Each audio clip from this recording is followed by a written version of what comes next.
Hey everybody, it's me, John Anthony Chihak Soltero. I am the anti-hero, and I am here today with an antique mall haul.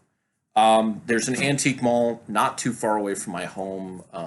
They do require social distancing and masking up, which is not an issue for me. It seems to be an issue with some other people, though, who like to like when you're standing in line. I understand when you're going by aisles and stuff like that, it's a little difficult. But when you're standing in line and there's clearly marked areas that are 6 feet that aren't actually 6 feet, they're more like 5 feet. And somebody's standing in that space, I just want to turn around and start yelling at them, or just be like, "Can you back up a little bit? Like, you standing 4 feet from me instead of 6 feet from me doesn't mean you're going to get to the counter and pay any faster." Like, I mean, it's like when there's that gap between cars and you're at a stoplight and somebody scooches up, you're not getting through the intersection faster just because you moved up a foot and a half. Anyways, that beside the point. Just wanted to show you some of the stuff that I got. When I took this out of a little bag, there's a piece inside that is broken, unfortunately, but it's still a pretty cool find. One of the original Ninja Turtle Space Usagi.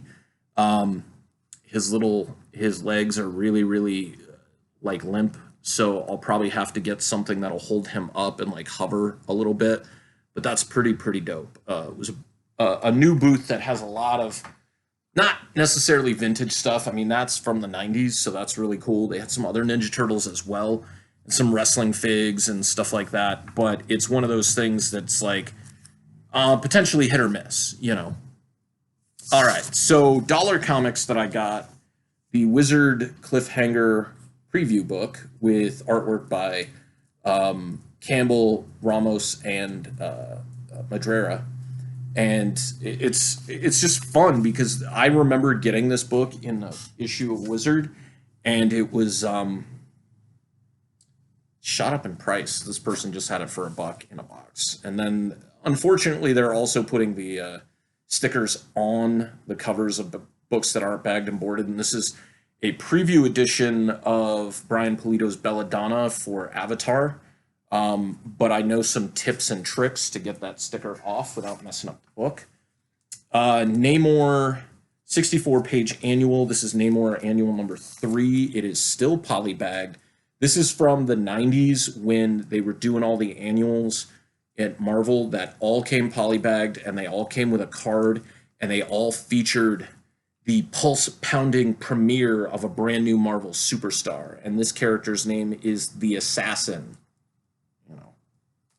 So when they make an action figure of that character, it'll say Marvel's the Assassin, because assassin is a generic term.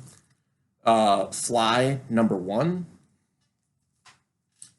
And then I got 3 different copies of the Coven. One of these, this is another universe.com exclusive of issue number 1. This is the regular A cover. Early Ian Churchill stuff. And then this is a pretty cool one as well. This is a black and white edition from Awesome Comics. I picked up, I picked up one run, Wild Thing 1 through 4, or is it 1 through 5? 1 through 5.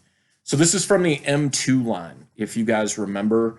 M2 was the late 90s Marvel, I don't want to say attempt, because I feel like with some of the characters, they did a really good job, where they brought the next generation of Marvel characters. And they were all second, some third generation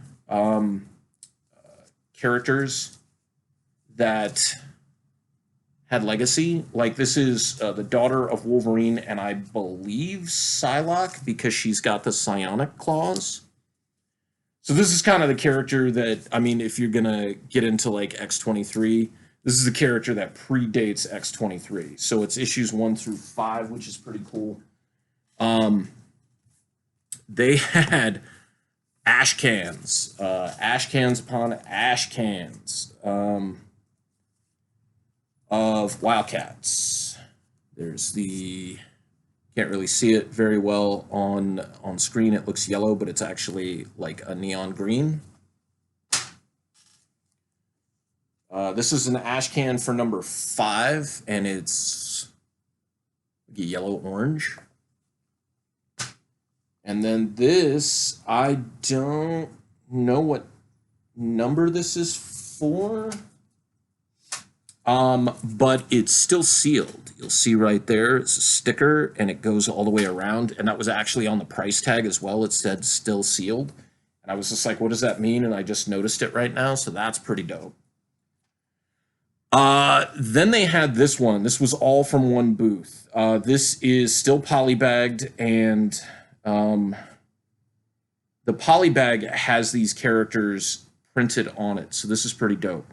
This is Worlds Collide #1, Rift Between Worlds. This is when basically the collapse of the Dakotaverse, or what some people would probably call the Milestone universe, and was merged in with the regular DC universe.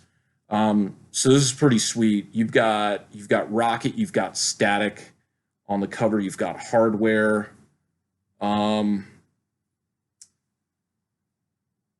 not sure who some of these other characters are. I think some of them are from Blood Syndicate or Zombie.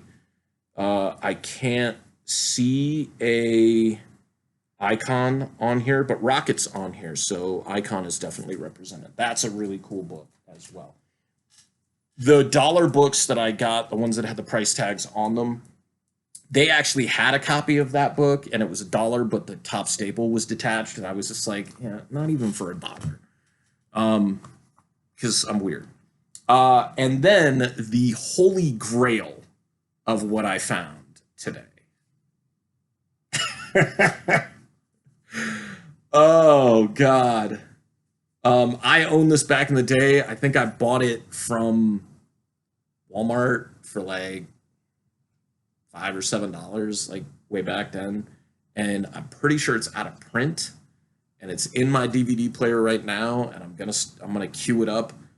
But I mean, like, I love bad movies, and like this is a bad movie with some really good actors in it, like Bob Hoskins and Dennis Hopper, and to a lesser extent John Leguizamo, who's still a really good actor. But I mean, you've got Alan Silvestri did music on this. Like Alan Silvestri, Samantha Mathis is in this movie too. Like you're not going to win with how bad this is, considering the people that you have in this. And this just goes to prove that making a movie or making anything creatively is a team effort, because if you've got Dennis Hopper and Bob Hoskins and Samantha Mathis in a movie together, that should be a really good movie, right? But this is so bad that it's good. This is like Riff Tracks, MST3K, Cinematic Titanic bad. And I can't, and it was used, and it's as is. Like, if it doesn't work, I can't get my money back. But it was only $250. I looked at the disc, and the disc looked okay, so I think it's worth that risk. I mean, especially for the legendarily horrible, eye-popping special effects, because even for them, they were bad, right? And you can be like, well, who are you to say? I went to school for animation, so I can very well say that, like when I saw this movie, I was not in school for animation, so it was kind of impressive. But like after you go to school for animation and you understand how special effects work and stuff like that, like, but anyways, you guys have a good week. Non-con, as you can see behind me, was another big show. And so there's a lot of stuff left over that was not claimed. So check the description below. The link will be in there to take you over to the non-con page. There are a couple copies of the Bubba Patrol issue 1 first print left. There's 2 left, and I'm going to sell them for $12 a piece. It was a very small print run at 375 copies, including sketch covers, and um, it's definitely one of those things that that you want to get in, and you'll be able to say you got number one, which is like the first adventure. So you guys take care, wear your masks, please. If you're in line somewhere to get checked out, please stand 6 feet away from people. It's not that difficult. And if you stand 4 feet away from somebody or 6 feet away from somebody, you're still going to check out at the same time. So stand 6 feet away from people. You know, it shows a lot of respect, but it also shows your self-respect because you're able to do that and you want to protect yourself. If you just think about it from that measure, if you don't care about protecting other people, think about it as protecting yourself. Kind of reverse psychology for how all this works. But you guys have a great week. And until next time, take care of yourselves.